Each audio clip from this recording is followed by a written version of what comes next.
សូមគោរពនឹងជំរាបសួរទៅដល់បងប្អូនទាំងអស់គ្នាដែលនិយមតាមដានស្ដាប់និងទស្សនាវីដេអូនៅក្នុង Channel អត្ថប្រយោជន៍របស់យើងខ្ញុំផងដែរនៅក្នុងពេលនេះយើងខ្ញុំក៏បានវិលមកជួបនឹងបងប្អូនសាជាថ្មីម្ដងទៀតហើយក៏បាននាំយកក៏ដូចជាដកស្រង់ទៅនឹងអត្ថបទសុខភាពមួយទៀតតាក់ទងទៅនឹងទឹករមៀតមិនត្រឹមតែជួយទៅដល់ស្បែកទេតែក៏នៅមានគុណប្រយោជន៍ច្រើនបាទសម្រាប់សុខភាពផងដែរ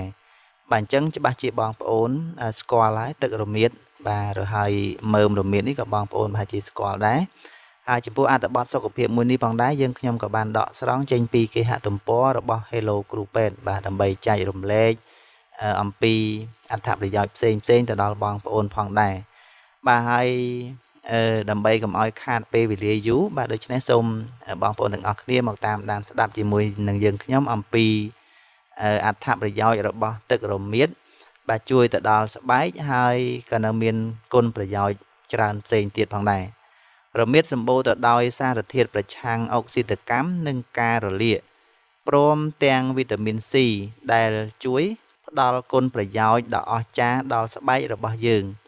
លើសពីនេះទៅទៀតគ្រឿងទេសមួយមុខនេះក៏ជួយពង្រឹងសុខភាពនិងបង្ការជំងឺមួយចំនួនផងដែរ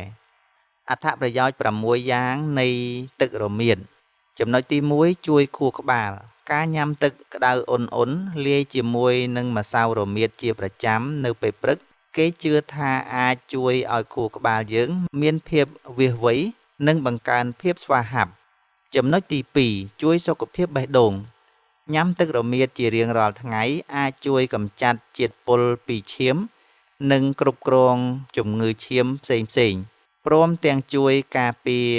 បញ្ហាគាំងបេះដូងផងដែរចំណុចទី3ជួយថ្លើម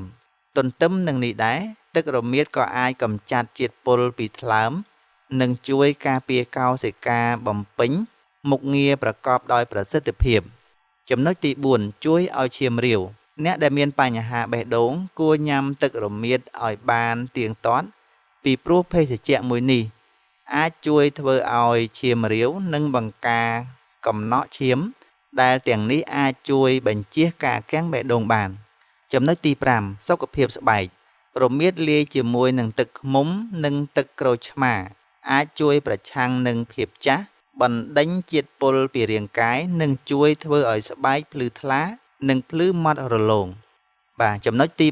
6ប្រឆាំងជំងឺមហារីកការញ៉ាំទឹករមៀតចំនួន3ដងក្នុងមួយសប្តាហ៍អាចរួមចំណែកជួយការពាររាងកាយពីហានិភ័យកើតជំងឺមហារីកបាទហើយវិធីធ្វើទឹករមៀតវិញគឺលាយទឹកធម្មតាចំនួន1ពែងនិងបន្ថែមម្សៅរមៀតចំនួន1ស្លាបព្រាកាហ្វេ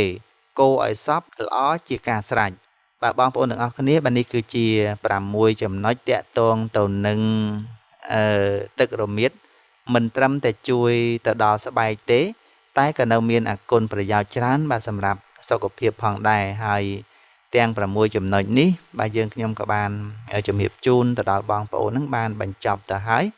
បាទហើយចំពោះអត្ថបទសុខភាពមួយនេះយើងខ្ញុំក៏បានដកស្រង់ចេញពីគេហទំព័ររបស់ Hello គ្រូពេទ្យដើម្បីជាការចែករំលែក